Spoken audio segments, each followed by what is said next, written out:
Hey y'all, it's been a very long time since I have felt like this, and y'all, I always tell people the litmus test for if I'm tired or not is if I lose my voice,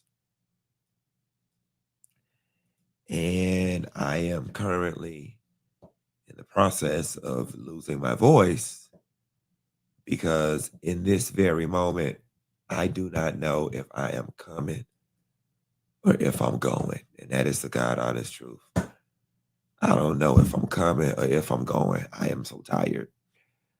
Um, y'all know what I'm dealing with my situation back in Miami, caregiving for my aunt.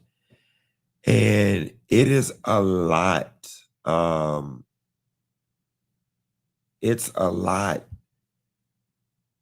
when you're mentally tired, right? Like today was just a day of phone calls and on the phone and press three for this and press two for Spanish and press three for Creole and enter your zip code and enter the date of birth and enter the last four digits of this. Our wait times are longer than normal. Then the phone disconnect and it's another call. Then it's a we can't reveal this to you and we don't have it's just a lot.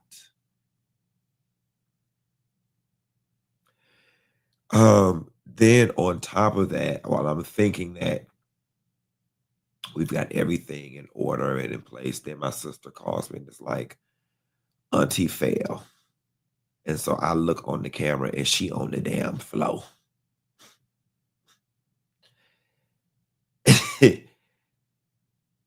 And all all I could do is what I could do, which was do my hands like this and be like,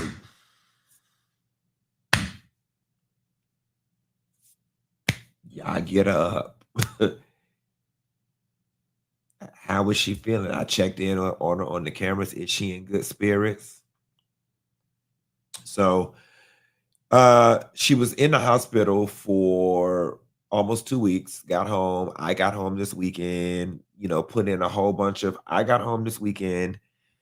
And I tried to systematize as many things as I could systematize while I was there. She got out of the hospital on a Thursday.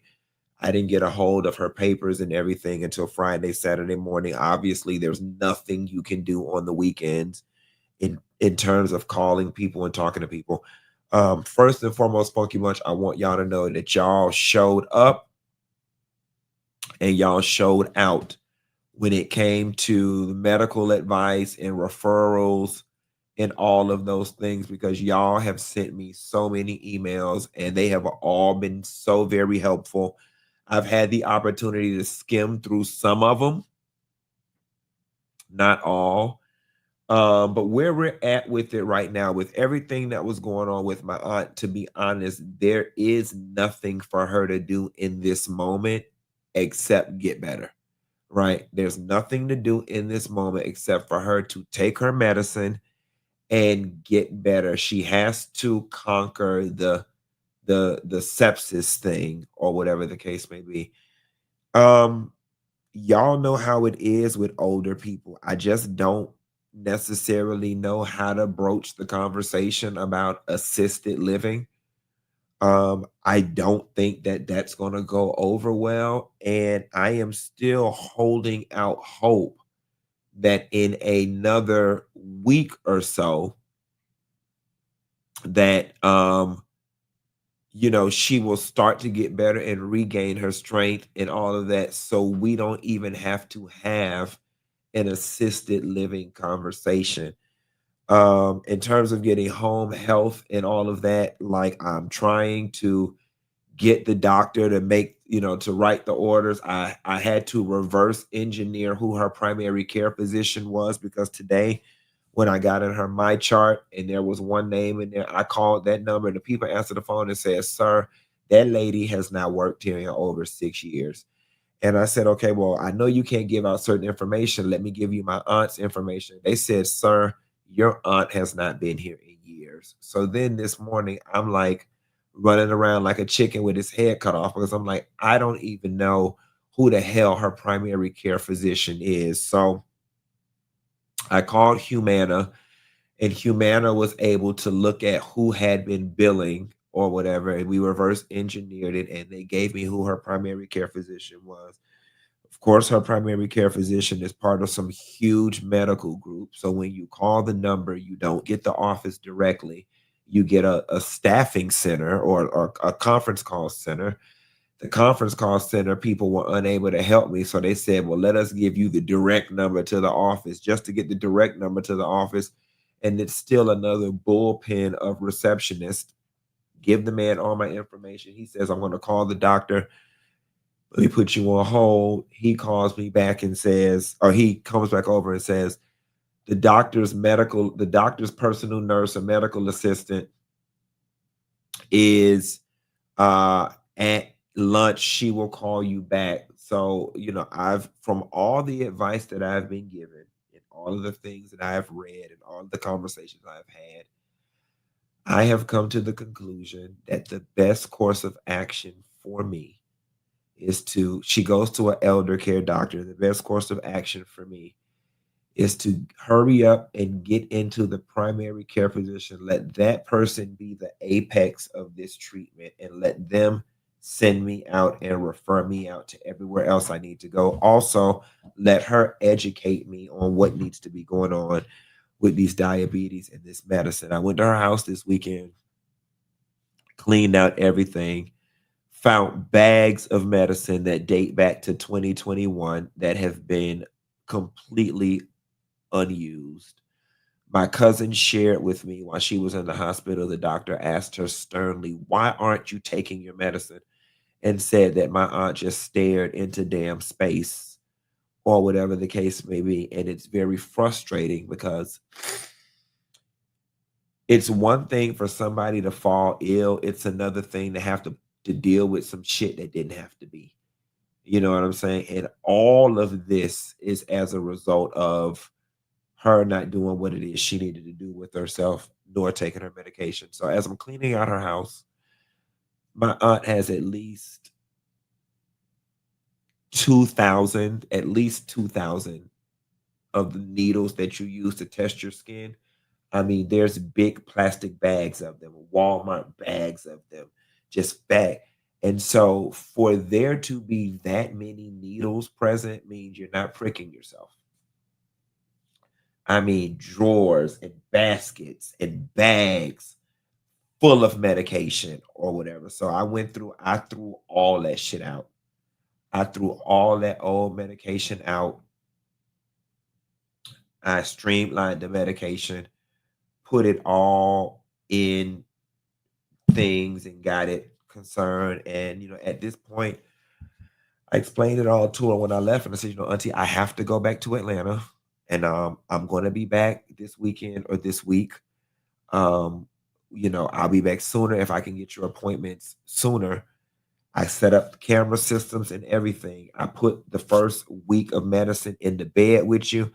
I set the reminders on the thing that says, take your morning medicine, take your nighttime medicine and your insulin. And I am just at a point where I've spent the money, I've spent the time, I'm spending the money. I will continue to spend the time. But the key ingredient to this whole thing is this lady doing her part. Okay. Is this lady doing her part? And so last night when I left to go to the airport, I set the reminders for her to take her medicine, followed up. Hey, did you take your medicine? She said, yeah, I took it. This morning when my cousin came over to check on her, my cousin emailed me and she said, um, she's being stubborn. She didn't take the medicine. I got on the intercom and I said, Auntie, you need to take your medicine. And I looked at her. She popped up. She took it or whatever. And so it would be reassuring if I didn't feel like I had to follow up behind the thing, but it just is what it is. And hopefully with time we'll get stronger or whatever. Some of y'all are saying in the chat, it sounds like she's depressed. It sounds like she wants to die. I feel the same way at times, or I have felt the same way. I'm trying to, at a minimum, get the home health situation in place. And if I don't hear back from the doctor tomorrow, I'll just circumvent them and go through the insurance, or better yet, just pay for it out of pocket for a few weeks. in order to just get somebody in there. So it's a lot. That's my life. That's where I'm at. But anyway, that's what's going on for everybody who wants to. Oh, last thing. As I'm going through all of her stuff, I find a huge box of Freestyle Libre. And those are the patches that you put on your arm that will regulate your blood sugar every minute of the day or whatever. And I'm just like, as I'm looking around, the doctors have given her everything that she needed to be successful in this journey. And I'm just thinking that maybe it was a little too cumbersome. Maybe it was just a little too cumbersome for her dealing with all of it. Because I'm not going to lie, it was cumbersome for me putting all those various medicines in the thing. So, we're working it together. A lot of people don't understand, and I'm going to spunk up in a minute, but when a lot of y'all, especially y'all who never pledged, and I'm talking fraternities and sororities right now, there are a lot of real life applications that come out of the pledge process. And I will never forget, while pledging, somebody said to me, you are overthinking this whole thing, that you're so busy thinking about the whole process, or you're so busy thinking about the end, when the only way you're going to get through this is to take this one day at a time. And I'll never forget, this person said to me while pledging, he said, your only goal is to get through the night.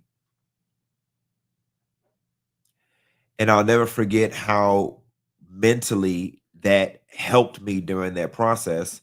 I'll never forget it. And he was like, your only goal is to get through the night. You around here thinking about the whole sprint, and your only goal is to get through the night. And that's kind of where I'm at. I'm talking to my sister and my cousin and other people that are helping. And I just keep saying, baby, our only goal is to get through the day. Well, what is she gonna do? And where is she gonna go? And what is it? And I gotta work. And then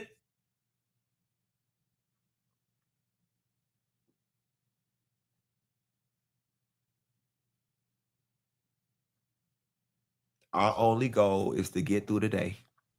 And so I've got one more mission. Her alarm clock goes off in 1 minute for her to take her medicine. And after I know she took that medicine at about 9:15, 9:30, when I check in with her, I clock out for the day. I would have made it through the day. And right now, my only focus is getting her on the medicine routine. My cousin was like, "Oh, I came over today to give her a bath. She didn't want to listen. She ain't took a bath in 3 days." Um, I was like, "I can't worry about her not taking a bath, love. I'm focused on the medication and getting through today.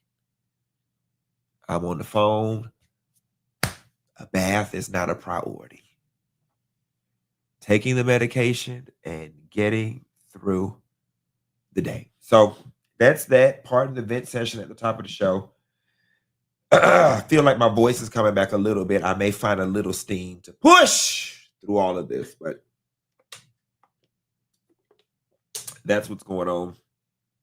Not to mention the primary care doctor people didn't even call me back. So moving right along. I don't became a damn CPA.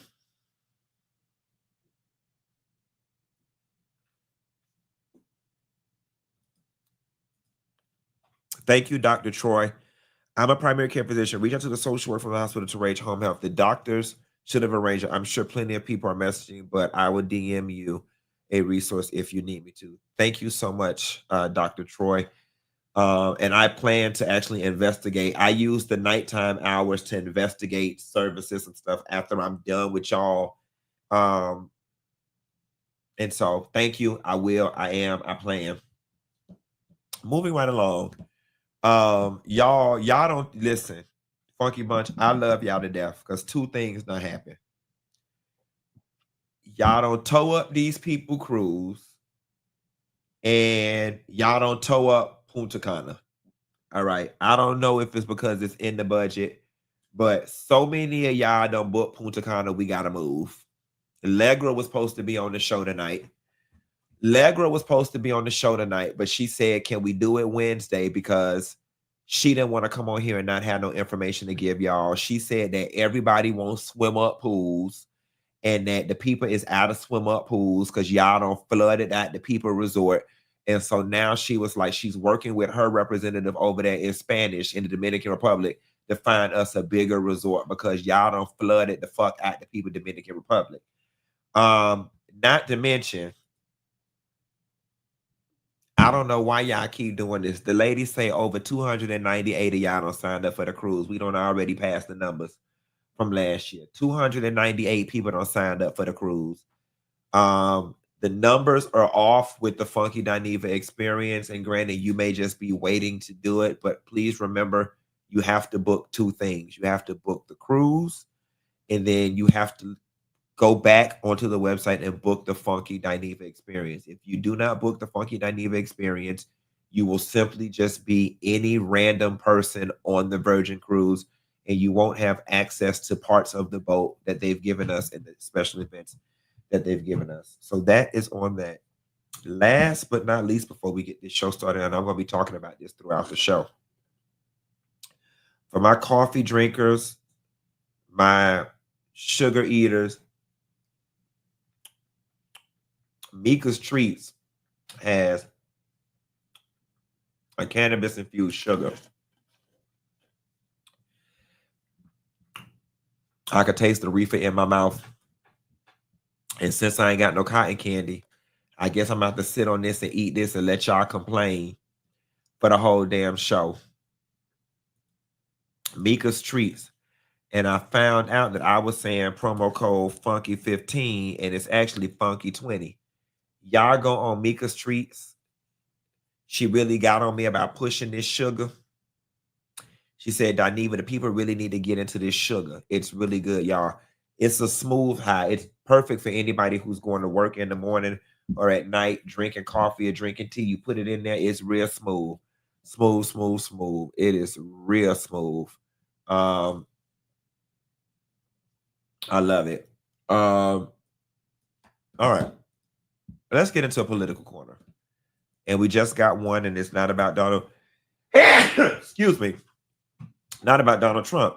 So Candace Owens got into a debate with Princella, who I knew nothing about Princella.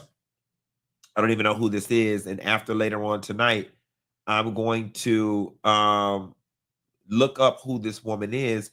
But I want you guys to look at this clip. And then I want to assess Candace Owens's demeanor, because I loved the level of discourse that was going on in this. And I love how attentive and respectful Candace was in this situation while Princella presented her argument in a debate about patriarchy versus matriarchy. Take a listen. Well, let me speak to that. When we're talking about government and media, these are two different things. So under the denotative definition of a patriarchy, by the percentages that are occupied in the government, which is majority male, defines us as a patriarchy. Now, what it comes to for capitalism, for marketing purposes and control, for capital and revenue, that is a totally different conversation. But who's making the laws? I don't think that women are the ones voting to have their reproductive rights taken away, where you have rape, incest, and all of these things excluded to force women to be able to have. I don't think women in government would largely vote against their own interests because it's majority male, patriarchy. Okay, I think love that point. Are women allowed to vote? Oh, of course they are. Who's voting those that patriarchy, and then out of curiosity? No, I totally agree. And you want to know why? Because there are so many women who think like you. You submit to the idea of men ruling everything. And your ideology is spread across a lot of women who also falsely believe to vote against their own interests just to complain about it in the end. You earlier you said that, women would be much more happier working at home, but don't you agree that it's human nature to want things that you don't have? Mm-hmm. So during the 1950s, which is something that you constantly bring up, it wasn't until 1994 that it was legally illegal to beat your wife. And so what we're dealing with is people wanting something, and then when they get it, they're not happy with it, and then they have to revoke that idea for something else. And so what you're saying is that women vote for these things because they have the same mentality as you. Okay. Well, let me speak to that. When we're talking about government. So I don't know who Princella is. All right. This is my first time ever seeing this woman, hearing this woman, or hearing this name. I love her. I love her. I love her demeanor. I love her delivery. I love her eloquence. I love her level of intellect. I love her stance. I love her sensibility. I love her level-headedness. And when I get bored later on tonight, drinking my Pinot Grat, I am going to go down a Princella rabbit hole. Moreover, what I liked about this was, I'm pretty sure most of us feel a certain type of way about Candace Owens. I am all for people having opposing opinions. I loved how respectful at least this portion of the conversation was. And what I wanted to say about Candace Owens, not that we need to give a damn ever about getting through to Candace Owens, but in this moment, it really felt as if Candace Owens was receiving everything that Princella had to say versus that time when she was on the stage and T.I. embarrassed her in front of everybody. So I would just be curious to watch this and study Candace Owens's behaviors and mannerisms, because I want to know how much of what this lady had to say sunk in. Moving right along, Atlanta, on one token, y'all the black Mecca, and on the other token, y'all the black mess. Tonight, Beyonce did 4 shows in Atlanta. Tonight's the last night. And it says, Beyonce's team robbed an ATL. Thieves made off with unreleased music, set lists, designer items, and more. The break-in happened July 8th at Krog Street Market. They parked their black Jeep, and they came back. The trunk was busted and their bags were gone. Inside those bags, unreleased music, set lists, and private files for the show, all on a stolen jump drive. Also taken were laptops, designer clothes, sunglasses, and AirPods. Cops tracked the AirPods to a new location using Apple's Find My. They believe the suspects were in a red 2005 Hyundai Elantra. An arrest warrant has been issued, and the whole thing was caught on camera. No comments from Beyonce's team.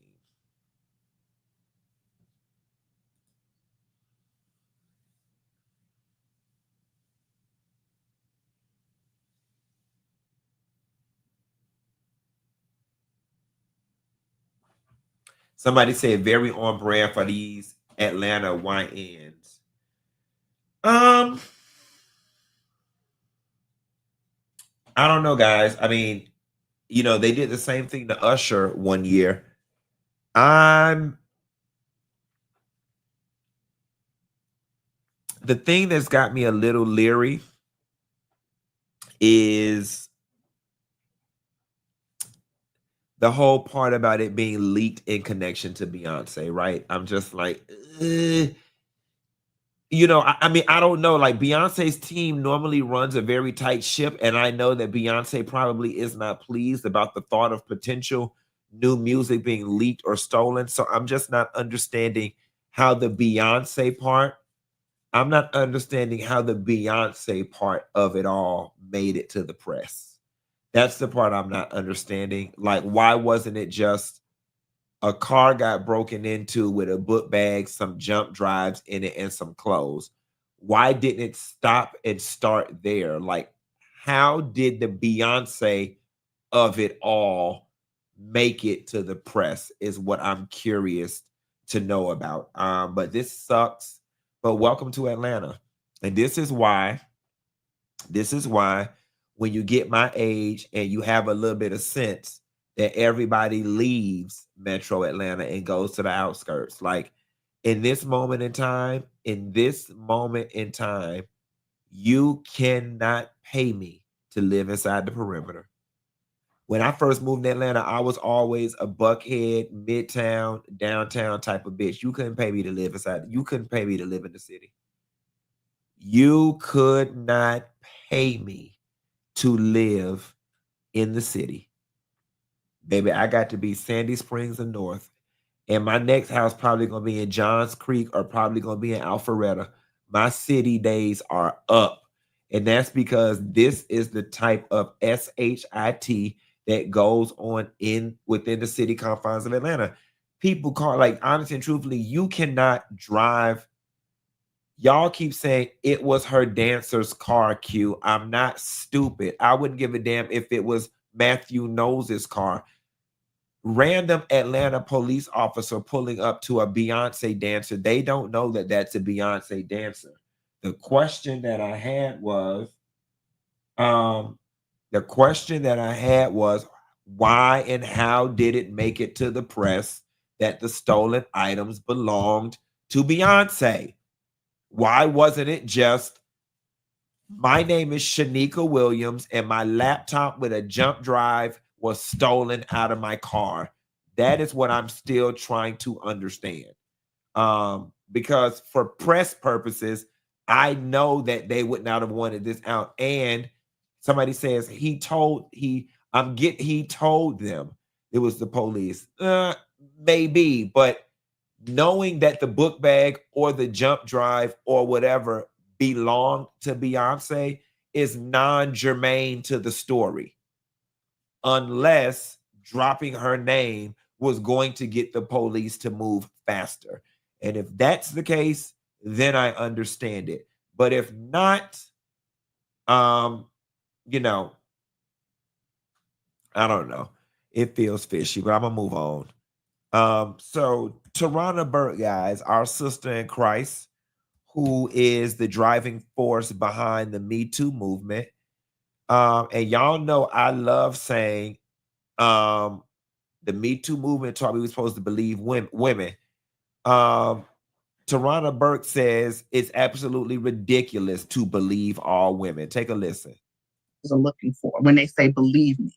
Now, believe all women is ridiculous. As a Black woman in America, believing all women means that I believe Emmett Till's white lady, right? I believe all these white women that try to undermine Black men. I would never, ever say believe all women. It's racist.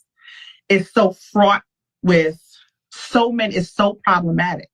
So you can't find me saying that anywhere, ever, in the history of me being a public figure. Survivors are looking for when they say believe me. Now, believe. Well, I got it from the horse's mouth. I don't gotta believe y'all hoes no more when y'all said somebody touched y'all in between y'all legs and in y'all butt. Because I was trying to practice what I thought I learned from the Me Too movement, and that shit really wasn't working for me because hoes be lying. And you know what's unfunny? I'm just joking. That was just a joke. I do love what the Me Too movement brought to the forefront, but what it did also bring to the forefront was a lot of people who were willing to exploit our newfound sensitivities, because there is a subset of people who now know that our hearts have been softened to believing all women, and they use that to their advantage, and they make up stuff on men and they lie, because America is now in a place where we're supposed to be believing all women. And so I'm glad that we're getting a little bit of clarity from Tarana on this situation. Now, I don't know why, but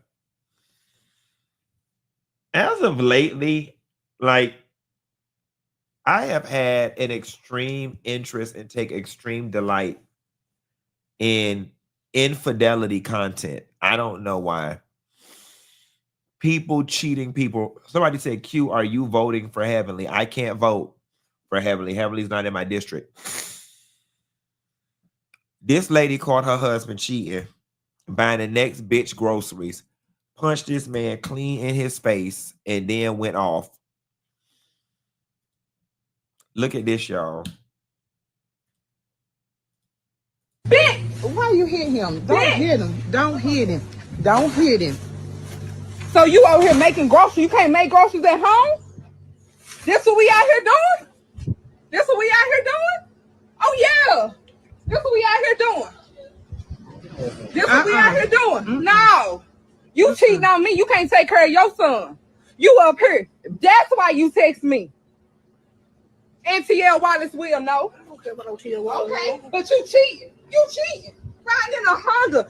Groceries, buying groceries. You ain't even buy groceries for your own child. Let's get some of this to take for my baby. What you got going on, bro? I told you you were cheating on me. On here on the coast. Oh, guess what, baby? I got everything. And everything. Get some more groceries, man. You don't buy junk for nobody else's house. What you got going on here, bro? All the way on the coast. You can't even take care of your baby. Up here on the, now I ain't going nowhere. But you been cheating on me, bro. You married. You out here with the kill. The kill. Oh yeah, I got so you text me today. You dropped your baby off with the grandma talking about you gotta be to work. What work? On the coast. I've been following you, been had your location.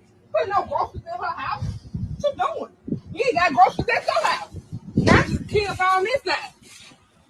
Really going on. So let me explain something to y'all. Okay. I ain't never been nobody lover or their secretary working every day of the week. But I can only imagine. It's one thing for your significant other to be cheating or you find some text messages. And it is another thing to catch your significant other in the process of doing for a bitch what they ain't doing for you. That's a different level of hurt, and that's a different level of both betrayal. That is a different level of hurt, and that is a different level of betrayal. And then especially, you know what makes it hurt? I'm not gonna lie to y'all, and some of y'all, it only a grown woman gonna understand this. Only a real grown woman gonna understand this. It hurts more to see him buying her groceries than it does to see him buying her a Chanel bag.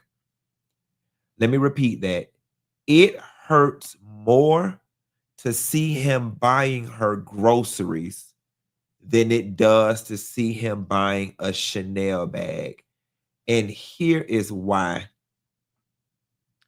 Because when you know, food is one of them things when it's like, baby, I care about your well-being. I care about your sustenance. I want to make sure you comfortable. I want to, you know what I'm saying? Like, I care. When you buy somebody, you know, it don't take nothing to cash app somebody, you know, $1,500 or $25. This man lied and took the time out to have a trunk full of groceries to bring this lady for her and her baby. That's a different type of hurt. I mean, it's a different type of hurt because it's a different type of love. And I'm going to tell you, y'all saw the post that I did the other day when I said, you know, essentially, you know, my boyfriend, he wakes up early because he's corporate. And when we're together, he wakes up early in the morning, you know what I'm saying? And he will wake me up and bring me coffee. And I don't even drink coffee, but I drink it when he's around. Or like, I will wake up and like smell bacon, or he will cook and there will be a plate in the microwave. And on the surface, y'all, I don't need nobody to bring me no coffee. I don't need nobody to bring me no food. I could have been on Instacarted it like I've been doing, or get up and put me 2 Eggo waffles in the toaster. But there is just something about that man getting up when he gets up and bringing me coffee and cooking breakfast that hits different. That shit hit like love. That shit hit like love. And so, yes, there is something very intimate. There is something very intimate about providing sustenance for somebody, especially somebody that's not your significant other. That's a different. I would have rather her just found some text messages that said he went to a hotel room after the club and hunched the lady. Like, honestly and truthfully, I can probably with time get past you hunching somebody else. I can't get past in your mind you fostered a relationship with this lady because you was caring for her the same way you supposed to care for me. And with that being said, let me tell y'all something.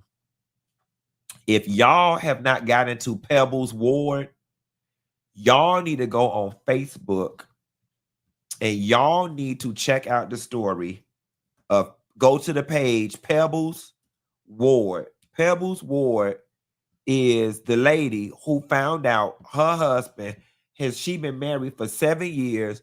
Her husband been cheating on her for 5 years, and he giving the other lady $1,000 every 2 weeks while she is on her food truck, slaving away in the hot sun, and he sits in the car in the air conditioner and watch her work. When with the $2,000 he been giving the side piece for all this time, he could have put a air conditioner in her food truck, baby. And the original lives is like, one of them is like 45 minutes, and you gonna be in it like this. And then after that, you follow the whole story. Her and her husband, like the next day, they went down to the courthouse and filed divorce. She got that on there. And then she went to a hotel room by the beach and she in there crying. She got that on there. Then she came back on there and was like, I still love my husband. I miss my husband. I do. It's hard. I mean, y'all, it's real good. It's real good, bitch. I was just, and then when the man, did y'all see the part when the man was like, we just going through something right now. She hurt, but we gonna be, and she just sitting here like this. And I'm like, child, she ain't going nowhere. She ain't going nowhere. She is not going nowhere. But if y'all get bored, go on Pebbles Ward page on Facebook. It's unlocked, and start with her sitting in the car with a black shirt on or whatever. That's where it starts. It is always so good. It is so good. Speaking of something that's not good, it's so not good. They finna take this shit off the air. Baby, VH1 is some nasty hoes, baby. They said Basketball Wives will end the season with no reunion. They said, baby, the numbers are so in the toilet that the people don't want this. They said they said they gonna end the shit without a reunion. They say, baby, we don't even need no closure. We don't even need no closure. And this, guys, is a perfect example of knowing when to hold and when to fold and go out on top. Go out on top. You don't want to go out as has-beens or washed up. Now, here's what I will say. Despite how y'all may feel about Evelyn, despite how y'all may feel about Jackie, and despite how y'all may feel about Shawnee O'Neal, bravo to all three of them. Bravo. Bravo. You had a great run. You had a great run. You will forever be cemented in the annals of reality television. You will forever go down in history as being drivers of culture. You have forever changed urban pop culture, good, bad, or somewhere in the middle. I don't care that this season went out bad. Not many people can look back over their life or over any of their accomplishments and say, we made an impact on the world the way these ladies did. Now, is it Nobel Peace? Is it Nobel Peace accepting, you know, culture shifting? Absolutely not. But we not finna shit on these ladies. Evelyn kept us entertained for a lot of years. Jackie kept us entertained, and y'all not finna pretend. I don't care if you like her or not. Y'all not gonna pretend. When the reality TV and the black girl reality TV first hit, y'all not gonna act like we was not super enthralled in this show and wanted to know what was going on, because we had never seen nothing like this before. And for what it was worth, it was new, it was different, and we ate it up. So bravo to those ladies. The only thing that I hate about this is like Ming, damn, it was like you don't went over here and did this VH1 stuff. I'm pretty sure there's some exclusivity clauses in there.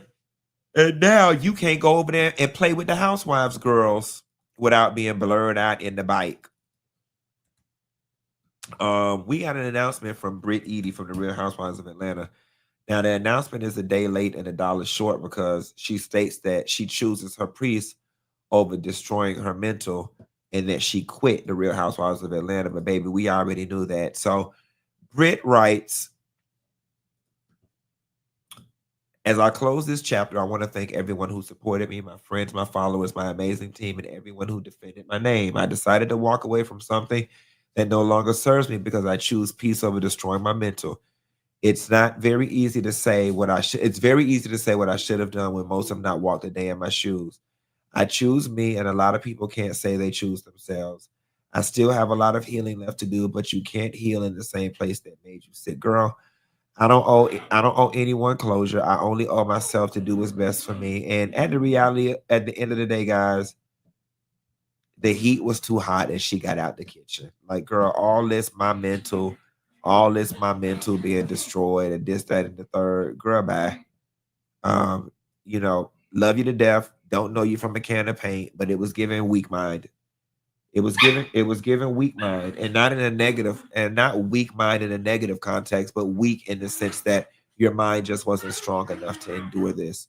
And that is okay. That is 100% okay, because most people aren't mentally strong enough to be public figures. So good luck to you, Brit, and your lawsuit that you filed.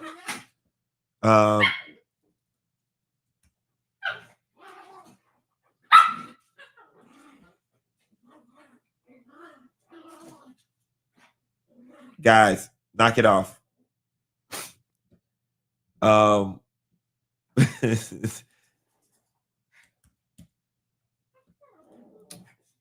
people is real mad. Now, while y'all around here giving Essence the business and trying to cuss me out for for defending one of the longest standing media institutions that we have, they said who really took all y'all money and gave y'all a lackluster time was the people who did Dukes and Boots Festival down in Atlanta. Baby, they say the Dukes and Boots had it all not going on. They said it was a big old scam. They said it was nothing but tacos and vibes. This dude said I paid for a vendor booth at the ATL Dukes and Boots only to be put on the opposite side of the show. This is horrible. Do y'all know how much inventory people buy in order to do things like this? And you gonna put these people all the way over there? This is horrible. This is absolutely no good. And I would sue him down to the ground. Look at this. It ain't even no walk through traffic. Ain't nobody over there. This is what happens, my people.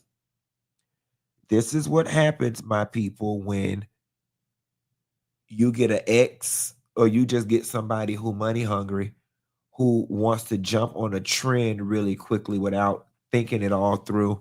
And I ain't gonna lie to you, as much as I wanted to learn the line dances, y'all don't put too many. First of all, I would appreciate it more if we had one official place that was pushing out the line dances. Like now everybody gay cousin named Johnny in every city from North Carolina down to Cleveland, Ohio is coming out with their own line dance to whatever song. And it's just too many of them at this point. And it's become so oversaturated so quickly that I'm just not even interested anymore. You know what I'm saying? Like when it was the Tamia line dance for a while, for a long while, and then when it was boots on the ground where them fans at, it was cute. And then, I kind of like to set it off one a little bit, but now y'all got one to Trina ass so big like the sun, and y'all got line dances to things that shouldn't even have line dances to. And it's just like just like everything, we, Black folks, we have a tendency to mutt things out. We don't mutt it this the hell out. And I'm glad that the line dancing will probably be majority over by the end of summer, but definitely by the start of the year, we won't be doing this anymore. And we'll just be going back to the classics that we liked, which was the cha-cha slide, the Tamia line dance, and boots on the ground. Like outside of all these other ones, and then some of them stupid, and y'all putting body rolls and stuff where body rolls don't go. And you just shuffle step, ball change, and you doing it. You're doing your pot of array on the wrong foot, and then now you got to run your credit report to see if you even qualify to do some of these, because you got to kick your leg up high, and most of us over 40 cannot kick our leg up, and we can't change on releve and all these different things, and y'all just about to tear up people's ankles and their feet and their bunions. So yeah, I'm just glad that it's gonna be over. And is it me? All my Greek people out there, I ain't gonna lie, because I go through my phases where I'm part of the Divine Nine. The other days I'm like, child, I ain't in that shit or whatever. This one of them days I'm in it. Okay, I ain't gonna lie to you. I felt the way that the general world was scrolling, because I was like, oh, look at them. I just liked it better when the Greeks were strolling and the rest of y'all hoes was standing on the side wishing y'all had some type of choreography for being a regular bitch to do. Now that regular bitches got some choreography, I don't even feel special being Greek anymore. So look at everybody scrolling. Just all the people in college who couldn't make it, who talk about, I could have been a Delta, but I just ain't want to do it. Bitch, you lying. I can't stand it. I could have been, bitch.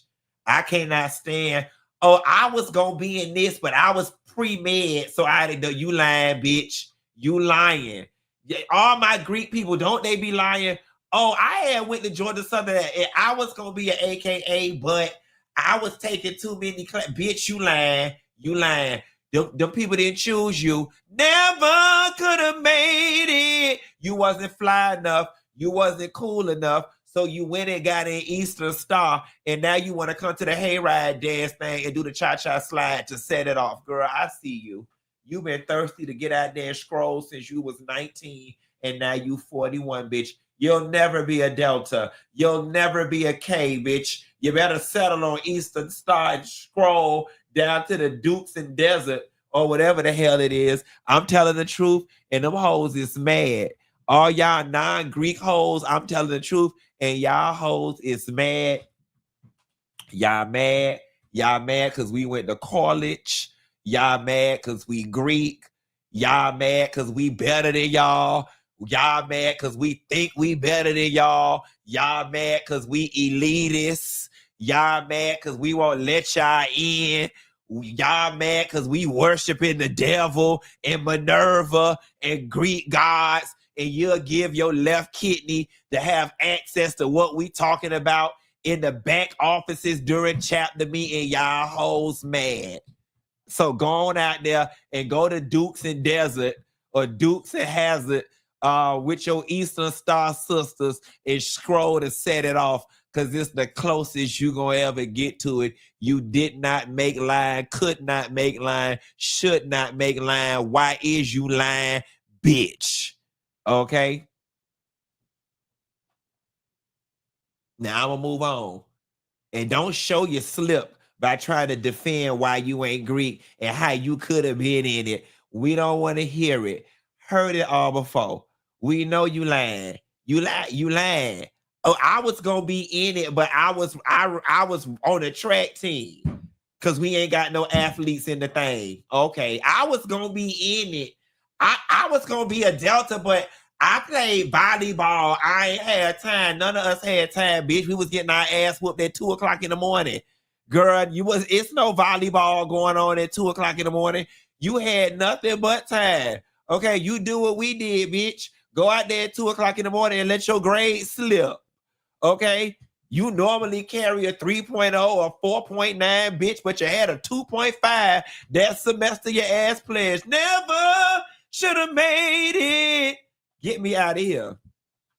Get me. Don't get me started. I'm telling the whole. It's a whole bunch of hoes experienced something, didn't make it trauma. And I'm gonna tell y'all something about that didn't make it trauma. Why y'all carry that didn't make it trauma all into y'all late 20s, y'all 30s, y'all 40s, just still be mad? It's like, girl, I wish I would be mad about some shit that happened when I was 21 in college.